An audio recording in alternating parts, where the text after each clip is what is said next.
You're listening to Bigfoot Society, and I'm Jeremiah Byron. In this show, we go beyond the campfire stories to bring you firsthand encounters from people who say they've seen something impossible, from backwoods trails and remote mountain haulers to quiet farms and crowded highways. The stories come from everywhere, and each one leaves us with more questions than answers. These are the voices of the people who've lived it, so settle in, because today you'll hear another account that just might change the way you see the woods forever. So stay with us. We've got the privilege of talking to Mike today. Mike is from down there in Louisiana, wanting to share some interesting things he's had happen over the years. Welcome to the show, Mike. How are you doing, sir? I'm doing great, Jeremiah, and it's good to talk with you. Absolutely. I think it might be interesting first, Mike. Do you mind sharing what made you contact the show in the first place that you had shared with me a few minutes ago? I've lived on Caddo Lake my entire life, pretty much my entire life. Moved off for 8 years to the East Coast, career-wise or whatever, but came back and retired. And these incidents that happened to me drastically changed my life. I was a big hunter and camper and trapper, and the last incident pretty much kept me out of the woods, and just it terrified me. And so I got infatuated and digging into it a little bit deeper, trying to find answers, and started listening to the Missing 411 stuff, Fred Roll up a subarctic Sasquatch, and ran across your show and happened to listen to a lady that was talking about her encounters on Caddo Lake. And so it just inspired me to drop you an email and see if you were interested in listening to some of the strange things that I had happen to me on Caddo Lake. Absolutely. And the rest is history, and we were able to set it up. Mike, as that area is just, there's a lot of activity and a lot of history, but I'm curious to hear what you've experienced. Feel free to take us back as far as you need to when you started experiencing things in this area. Okay. I had 2 back-to-back incidences that really made me start thinking about things, and this happened in 1987 and 1988, and it made me think about things that happened with me, strange things that happened through the woods when I was younger, and I'll go back to those, but I want to talk about what happened in 1987. I was duck hunting, and I was duck hunting in a pond that was about a 20-acre pond that was just a few hundred yards from the main bayou, James Bayou, right on the Louisiana and Texas line. I don't know if it used to be part of the bayou. I don't know why that pond was there. It was just, but it was there. And the back half of this pond was separated from the main pond by a small group of trees. And the back half of the pond was old, flooded timber. And the majority of it had fallen, had died, rotted, and fallen. There was some buckbrush in there, but a really great place for ducks to light. And so I built a small little duck blind, just a one-man duck blind with a seat and something to stand on and shoot, and put wire around it and brushed it. And when you're in the duck blind and you look to the right-hand side of the pond, there was trees, very small trees, that were very close together that came out into the water, probably 20 yards or so, but they was really thick back in there. On the left-hand side was an old pine forest growth, and it was easy access into, and that's how I kept my little kayak there and got to my blind.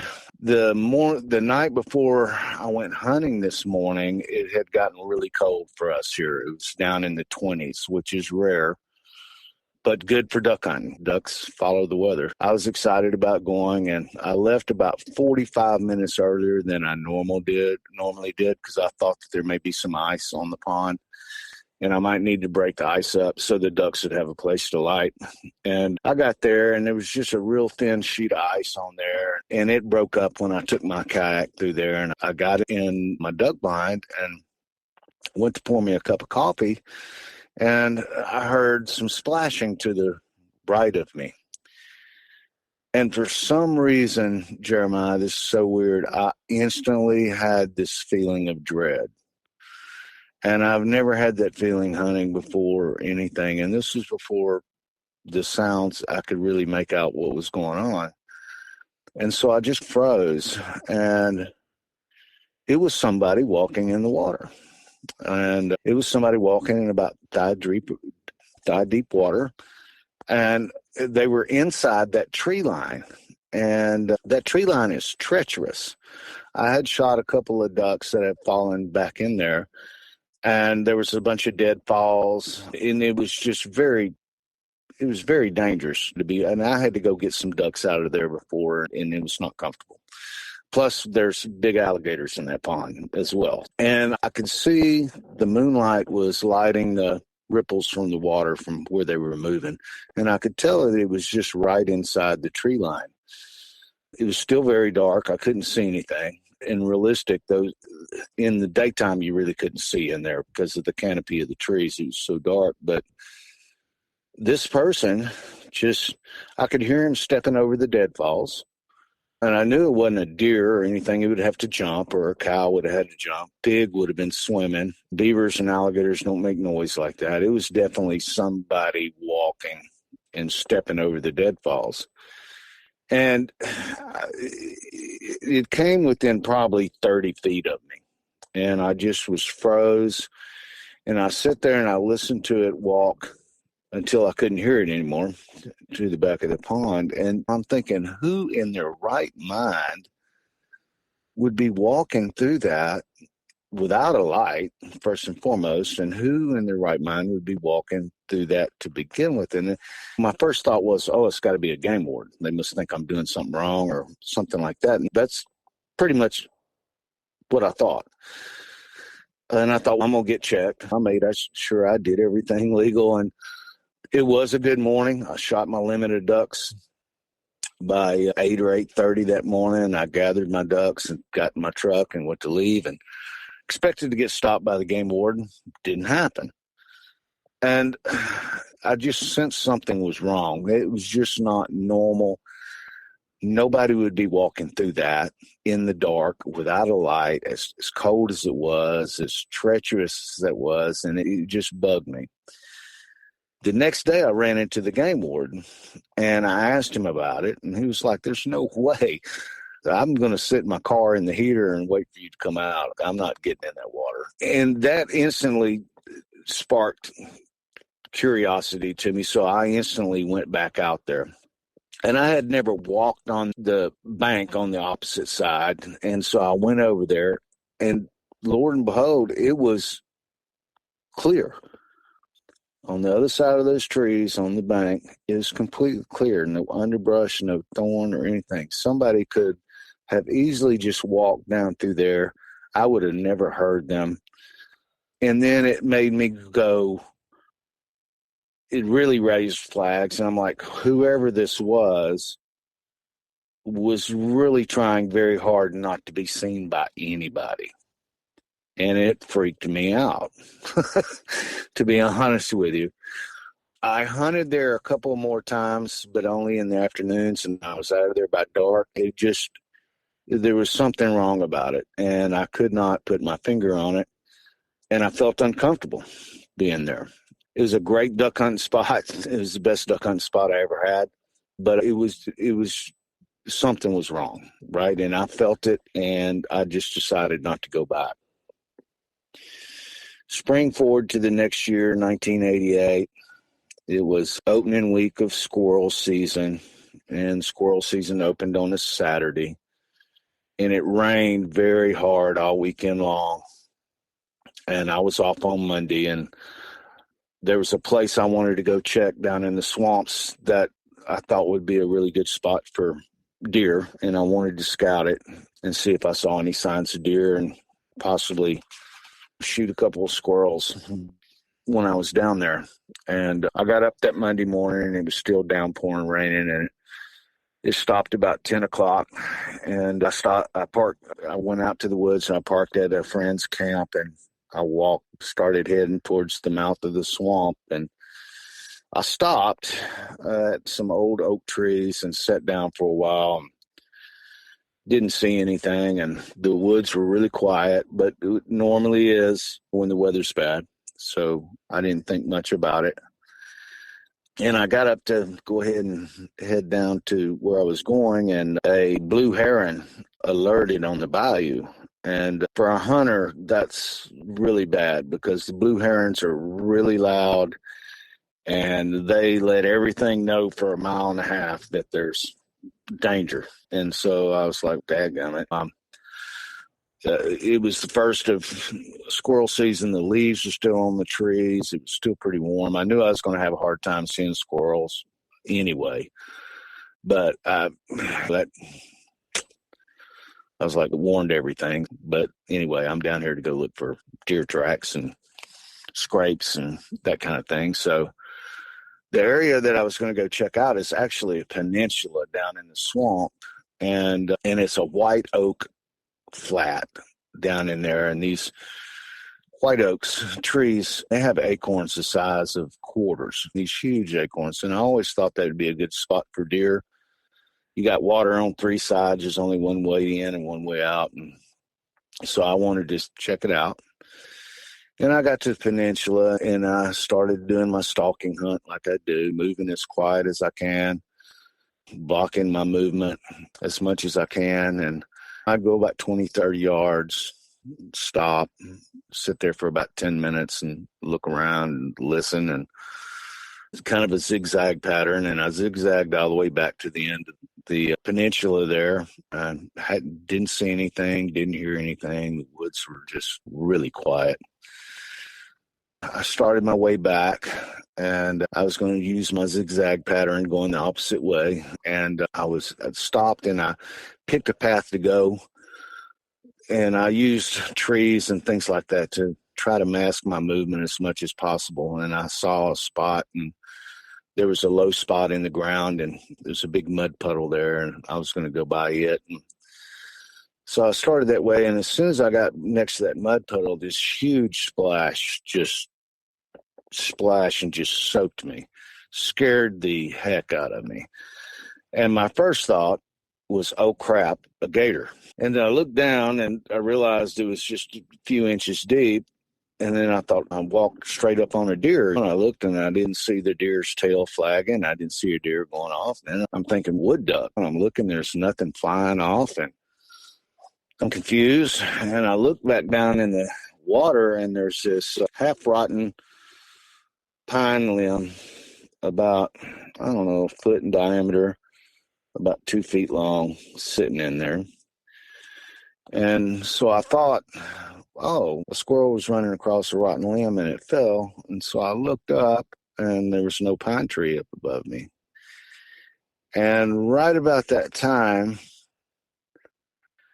another pine limb come flying by the left side of my head, past my ear. I'm talking, Jeremiah, within 1/8 of an inch of hitting me with velocity.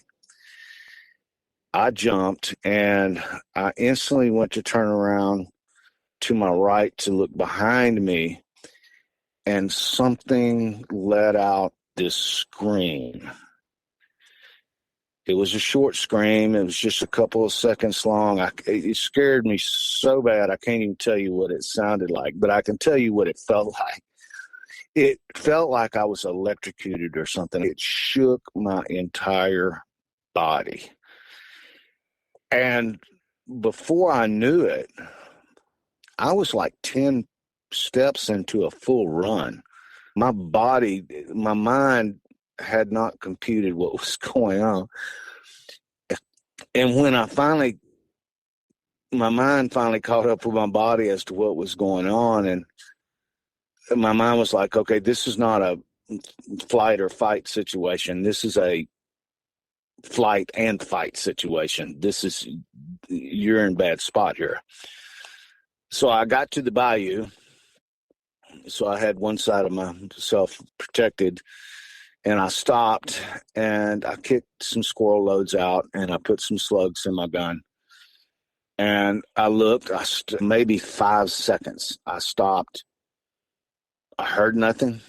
I saw nothing. I looked further to my right to make sure nothing was flanking me. I saw nothing. I heard nothing. So I just took off on a run. I ran all the way back to my car. and completely terrified me. The feeling that yell made it's really indescribable. It really is. And that's when I realized there's something out there. And that something that was out there was not throwing pebbles and pine cones at me to get my attention. That thing was trying to hit me. And for years, I thought about it. I thought maybe there was a young one there that was protecting it and this, that, and the other. And now I think about it. I think that it felt threatened by me. I had a gun. I think that it felt threatened by me by the way I was moving through the woods. And I think that it felt like I was going to see it eventually. And I think he was trying to separate me from the gun. I truly do. And unfortunately, he didn't hit me with that, because if he would have hit me with it, it would have definitely knocked me out, maybe even worse. So that ended my hunting career and my camping career.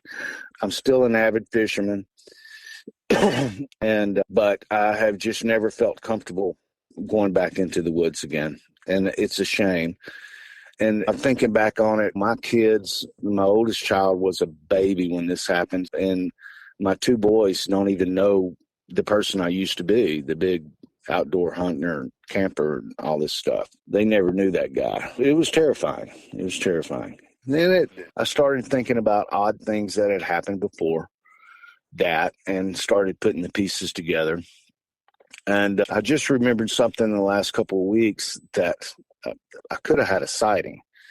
I was 10 years old, and my dad had a friend who was a big hunter that owned a bunch of land, and he asked me if I wanted to come deer hunt, and I was like, yeah. And so my dad took me, and my dad wasn't a hunter, and they basically drove me out to this box stand and set me in a box stand, and they went back to the camp and probably had some drinks or whatever, but they weren't hunting. They just dropped me off.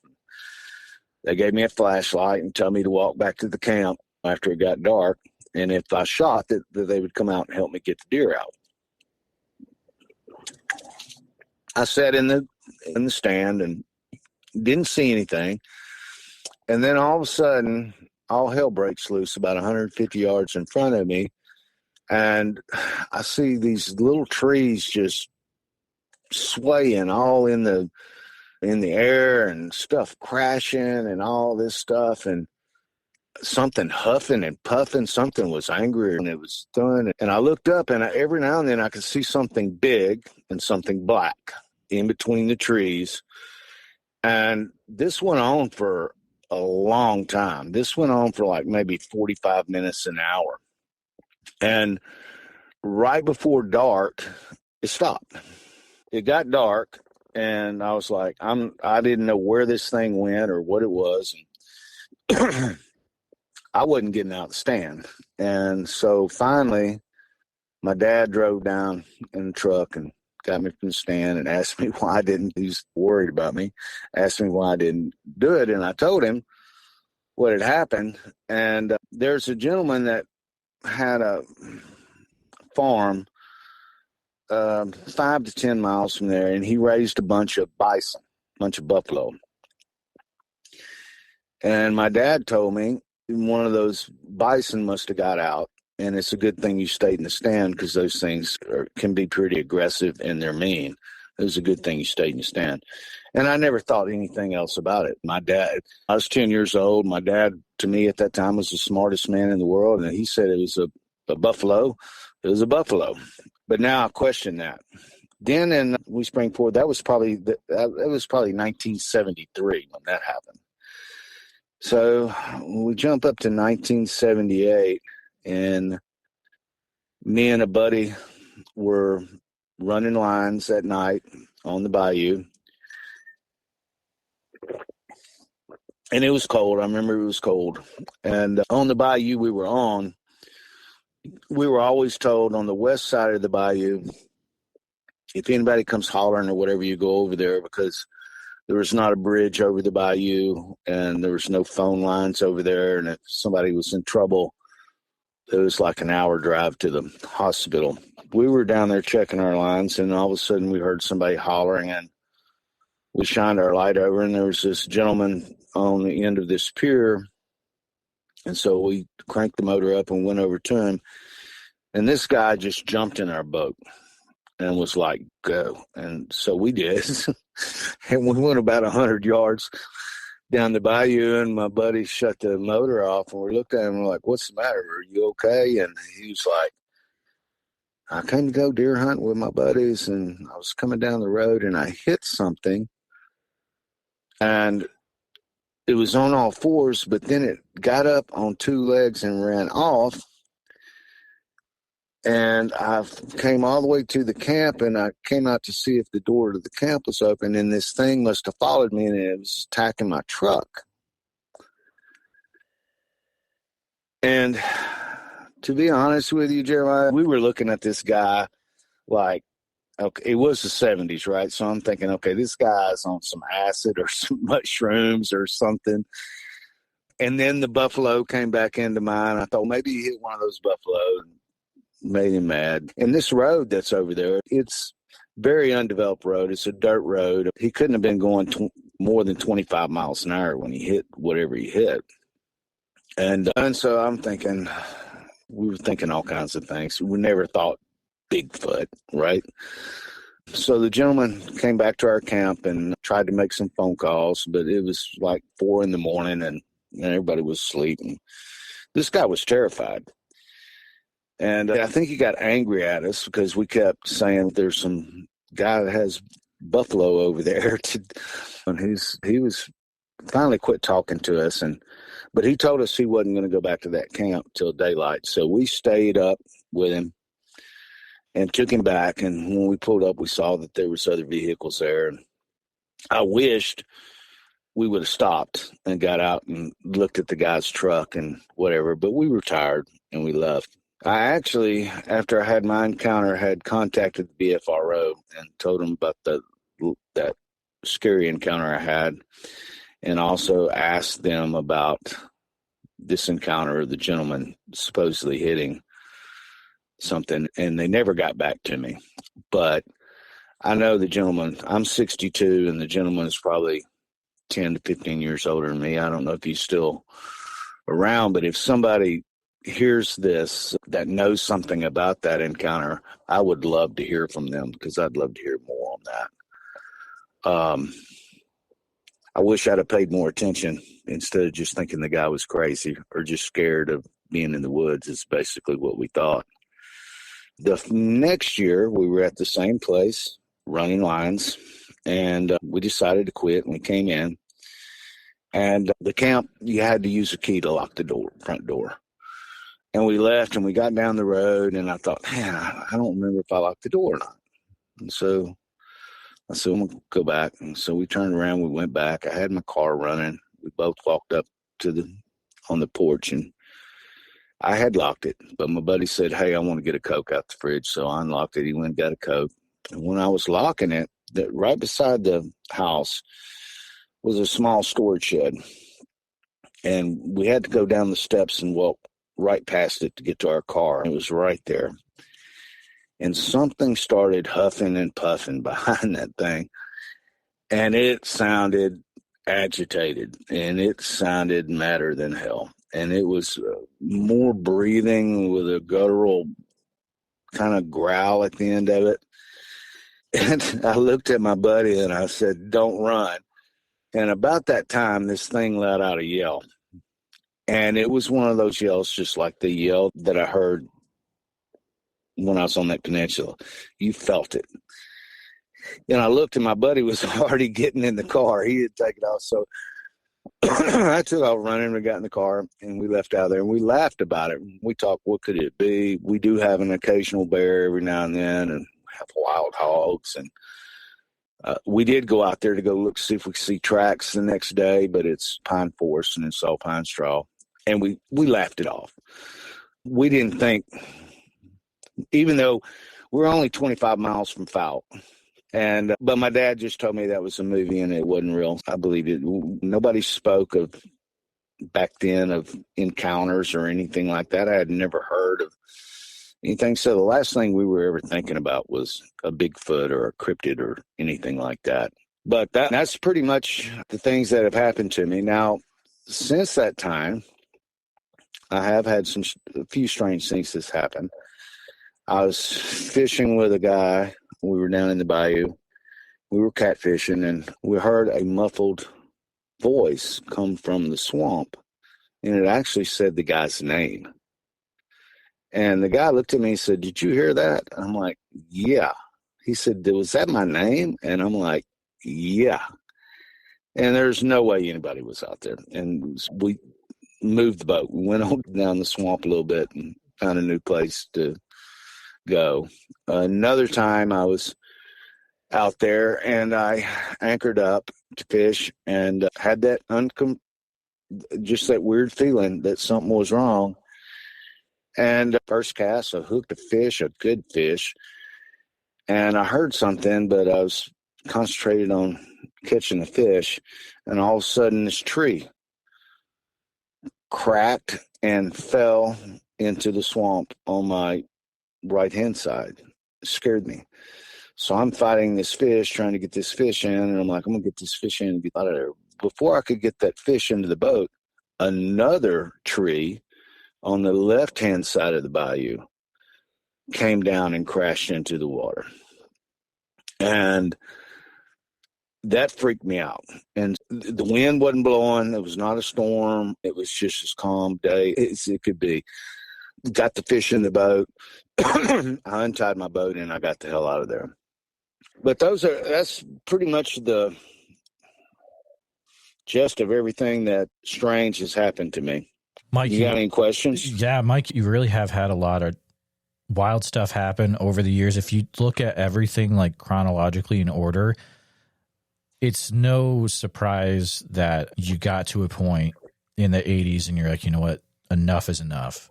And you take into consideration the stuff that you experienced as a younger man, as a boy. You're about 15 years old, I believe, when you had that incident with the guy jumping into your boat, saying that he had run into a Bigfoot. That's absolutely wild, dude. Yeah. And I'll be honest with you, Jeremy. The last thing on our mind was me and my friends both were Bigfoot. Even though we're right here to South, we even knew some people that were in the movie, but nobody talked about it. And it's really strange. Oh, and I got to tell you this. So the gentleman that I was fishing with when we heard somebody murmur his name out there, right? About 3 months ago, stopped. He saw me out burning some brush and stopped. And he said, "Mike, I got to tell you this." He said, "We were down where you had your encounter. And I had my girlfriend. We were going for a boat ride down through the swamps." And he said, "You know the old duck blind back there?" And I said, "Yeah." He said, "We stopped. And I was looking to just see what kind of shape the duck blind was in, to see if it was salvageable." He said, "I was thinking about maybe using it this year." And he said, and all of a sudden I heard a big splash. He said, and I instantly thought it was a beaver, but it didn't sound like a beaver. And for people that don't know, a beaver will slap his tail on the water, but it sounds like a slap, or it sounds like a gun going off. He said this sounded like something heavy thrown in the water. It was more like a kadoosh. And he turned to start the motor, and he saw this huge rock come flying, and it landed right beside his boat. And this was 3 months ago. And this guy's a young guy, but he's an experienced woodsman and boatsman and all that stuff. And it scared him. And he got out of there. And he made a point to come tell me about it the next day. So it's still ongoing. It's still ongoing. I don't go out there. I stay in the boat. Absolutely. And all these, and all these that you're telling me about, these all happened around Caddo Lake then? Yes, they were on Caddo Lake, on the very north end of the lake. If you look at a map, you got the main lake. Now, where the other lady had her experiences on the complete opposite side of the lake, right, on the west side of the lake over there.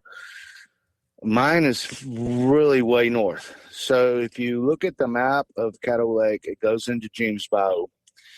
Then you'll see where it basically turns into swamp for probably, I don't know, 7-10 miles of swamp. And then it opens up into another little bayou, and they call it Monterey Lake.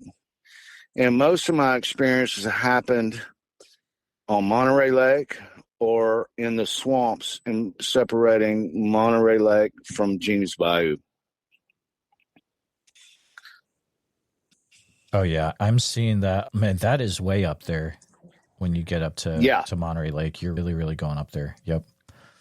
Okay. Yeah, and when I was a kid, I used to explore and stuff, and I literally took the very north end of that and hiked Fallen Creeks all the way into Arkansas. If you look at that, have you ever heard of the Mike Woolley incident in Louisiana? Less than an hour's drive from where we're at. The Big Thicket in East Texas has got a lot of reporting. That's about an hour's drive from us, but we all share the same watershed. So you put all that together, it's kind of okay. I can see where they migrate and could migrate down through here easily. Oh, absolutely. And like I said, and most of my encounters, all my encounters were in the fall or in the winter. There you go. I never had anything happen weird happen in the spring. I never had anything weird happen in the summer. I used to camp by myself when I was 11 years old out in these bayous and stuff, and I loved it. And nothing scared me. I was taught to respect nature and understand it. And as long as you respect it, you will be okay. And I never had, like I said, I never felt uncomfortable in the woods as a kid. And for this instance to happen to me, to just completely keep me out of the woods, it was just a life-changing event for me. It terrified me. I'm not going to lie to you, Jeremiah. It scared me. Oh, absolutely. It just, when you're out there by yourself, it can get really interesting. Growing up in this area, so when was it that you had seen the Boggy Creek movie, Legend of Boggy Creek? I saw it when it came out. My dad took us to Texarkana to go see it. I was 9. Okay. And I was like, oh, crap. It scared me. But my dad told me, Dad, it's just a movie. And my dad and my mom and my mentor that taught me hunting and stuff. My dad was not an outdoorsman. So I had this mentor, wonderful old man that taught me to hunt and fish and trap. They didn't have a problem with me camping out in the woods by myself and going out by myself. And as a kid, you're thinking, well, if there's something out there that could hurt me that I don't know about or I haven't seen yet, they would tell me, and they wouldn't let me go out there. But as far as the Boggy Creek movie goes, to this day, if I'm at somebody's camp or a house that's out in the woods and they have a couch that's sitting next to a window, I sit at the kitchen table. Yeah, don't sit on that couch. I still to this day will not sit on that couch. I'll sit on. Yeah, that's really funny. Yeah, it is. I think that's what most people think of with that. That's what I think of with that movie, is that it's like an amazing jump scare. Oof. Yeah. Have you ever seen the movie The Creature from Black Lake? I haven't yet, actually. I need to look that up. You need to look it up. It's actually really good, and it's filmed. Where I had my violent encounter is about 200 yards from where they filmed the scene where the monster snatched a guy out of a boat. Really? Honestly. Yeah. It was about 200 yards down the swamp from there. Yeah. That's pretty cool. That's awesome. So when you were, the one account you shared where you heard something huffing and puffing, I know that a lot of people will bring up that maybe it was a deer. But the cool thing in your situation is it yelled. It was black. It was black. It was not a deer, and it was not grunting like a deer. It was black. Now, could it have been one of those buffalo that got out of that guy's farm? It's not like we have wild buffaloes in Louisiana and East Texas, but this guy did have a big herd of buffalo, and he raised them for years out there. Could it have been a buffalo that got out of the pen and been down there? Absolutely. But it was big. It was not a deer, and it was black. And it wasn't snorting like a deer. This was a continuous huffing and puffing and tearing trees down and shaking trees. And it was whatever, it was not happy. But like I said, my dad said probably one of those buffaloes got out, and they're nasty, and just be aware if you see a buffalo in the woods to keep your distance from it. And okay. And it could have been one of those buffaloes that got out. I don't know. But it may not have been. Absolutely. Yeah, it's wild to hear stuff like that out there. I was just solo camping in Iowa. And it's oh my goodness, what time was it? It was late. I was the only one out there in this area, way out there. And all of a sudden something is like out moving outside the camp and like making this huffing noise. For a second I was like, but I do sometimes you gotta do a little research with sounds, and I was like, I almost 100% sure that was a deer, but still, man, it freaks you out. Right. Holy mackerel. When you're not expecting to hear it. When I was a kid, where I used to camp, it was down in the Bayou. And I will tell you, Caddo Lake's a beautiful, amazing place. If you ever get a chance to come see it, it's one of the most beautiful places in America, I can tell you. But it's full of life, full of wildlife, just everywhere. But at night, it really comes alive. And it's a roar. It literally is a roar all night. It is so loud, all the frogs and the insects and stuff. And it was like gray noise to me when I was a kid. It would just put me right to sleep. Now, what would wake me up is when it got quiet. And this was way before cell phones or anything like that. But when it got quiet, I knew a storm was coming. I knew that a big thunderstorm was fixing to come, and it was fixing to start raining like hell. And it always did. It was like the weather predictor. Something could have been walking around my dadgum tent, and it would have had to have been awful loud for me to hear it, because it is a roar down in those bayous. It is super loud at night. But I never had any problems at all.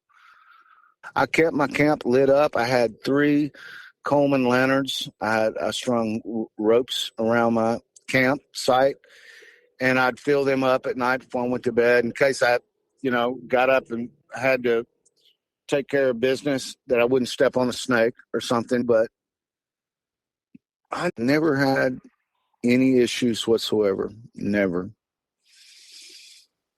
It was strange.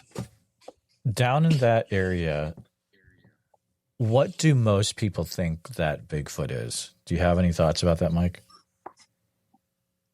I don't know. It just seems like now in the last 7-8 years, when you get to talking about it, people will openly say, man, let me tell you what happened to me, or this happened to my dad, or whatever. Before then, you didn't hear much. I haven't really heard much on what people think they are.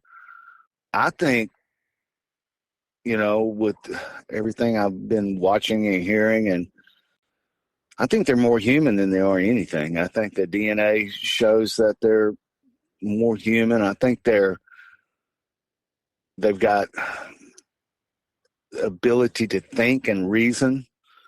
I think that this thing got aggressive with me when he did, because he knew I was a threat, and I was. At that time, if I would have seen it and it was staring me down, I'd have probably shot it. At that time, I probably would have. Now, if it was walking away from me, no. But I think that they can think and they can reason, and they're smart. And the fact that, Jeremiah, this is what's so crazy. So when that really scary incident happened to me, I call myself a very patient hunt. I move very slow through the woods, very quiet. I take my time. I don't move my head around when I'm stalking. I use my eyes. I mask my movements. I'm smelling. We have a lot of cottonmouth snakes here, and they smell really bad, and you usually smell them before you see them. Same thing with copperheads. You can usually smell them before you see them. They blend in with everything. So I did not see anything. I did not smell anything, and I did not hear anything. And that freaks me out because I was a pretty observant hunter and an observant of my surroundings. And the fact that I never heard anything and the fact that I never smelt anything or saw anything, it blows my mind. I don't know where this thing could have been to where I didn't see him. Obviously, I passed him twice. There's only one way in and one way out. So how I didn't see him twice, I don't know. That blows my mind. It's got to be a very smart animal. Oh, absolutely. And you really hit the nail on the head there, that the thing I always notice is how there really is a massive intelligence. It is not dumb. Like, you always hear about, you don't sneak up on it. You don't fool it. You're definitely not going to trick it. That's for sure. I think that it was doing what I was doing, and it went down in that peninsula. And the only escape is one way out. There's water, unless you're going to take to the water. There's water on three sides. I think he made a bad decision, and he got trapped. And he, like I said, he obviously felt threatened because he had made a decision he was going to try to take me out or separate me from my gun. So I think what happened is he went in before me, and that's when that blue heron alerted. He saw him. He alerted everything down there that, hey, there's something bad coming to your way. And I just followed it in, and I had him trapped, is the way I'm thinking about it now, after I've had all these years to think about it. Wild stuff. Wild stuff. Why do you think people are at the point down there where they're coming forward with what's happening, or they're more likely to share it with you now? Oh, yeah. No, absolutely. When I bring it up, or sometimes we're sitting around a campfire having a fish fire, somebody will say something, and it'll spark a conversation. And, you know, this happened to so, and this happened to my daddy, or this happened to me. They're way more open about it than what they were back in the 70s and the 80s. You just never heard anybody say anything at all. So I think people are way more, they're just way more open to it. I didn't say anything to anybody for a long time. I told my wife at the time. She knew something scared me, but she didn't believe in Bigfoot and stuff like that. And so I didn't tell anybody for years. I just kept it to myself because I didn't understand it. I didn't really know how to explain it. Absolutely. It sounds like you're still able to go fishing, though, correct? You're still able to go out. Yes. That's my hobby. And as a matter of fact, I go down in the swamps. I fish the swamps a lot. And I go right past where my encounter happened. I go by there very quickly. I just want to let you know, these boots will never get on that piece of ground ever again. But I do. And like I said, and there's been a few times when I'm down there fishing and I get this odd feeling that something's not right. And I move. And I move. And that's only happened a couple of times since this has happened, but it has happened. And I listened to my gut and I got out of there. Mike, you've had an amazing life when it comes to being out in the outdoors. The bayous and the swamps, and what you've experienced is definitely intense. And I just want to say thank you for coming on the show and for sharing with us your experiences. I want to make sure that you were able to share everything that you came to the show to share today. Thank you for having me. I enjoyed talking with you. And maybe, hopefully, like I said, I hope that somebody listens to this, and especially the gentleman that said he hit one, if they know anything about it, or reach out to you. I want to hear about it. So if you're from the Caddo Lake area and you've had some weird areas, reach out to Jeremiah. We'd like to hear them. Absolutely. Mike, stay in touch. If you ever have anything else happen, but hopefully it cools down for you, you're welcome to reach out. But thanks for chatting. You have a great rest of your day, sir. You too, Jeremiah. Thank you so much. Thank you for listening to this episode of the Bigfoot Society podcast. Every encounter we share reminds us that the world is bigger and stranger than we think. and that the truth is often hiding just beyond the tree line. If you enjoyed this episode, please be sure to subscribe to the channel on YouTube, hit the bell so you don't miss the next episode, and share this with a friend who's into mysteries, monsters, or the unexplained. And if you're listening to us on Spotify or Apple Podcast, please follow the show there and leave us a 5-star positive review, because all that helps more people discover the show. And remember, if you or someone you know has had a Bigfoot sighting, please, I'd love to hear from you. So email me at bigfootsociety@gmail.com and let's start the conversation. If you haven't gotten a chance yet, check out our membership community over at www.bigfootsocietypodcast.com. And that's where you can hear tomorrow's episode today, early and ad-free, and members-only episodes every week. Also, it's a place to connect with other people that are into the Bigfoot subject as much as you are. Thanks again for following along with the Bigfoot Society. Until next time, keep your eyes open, trust your gut, and never stop asking what else might be out there. And see you in the woods.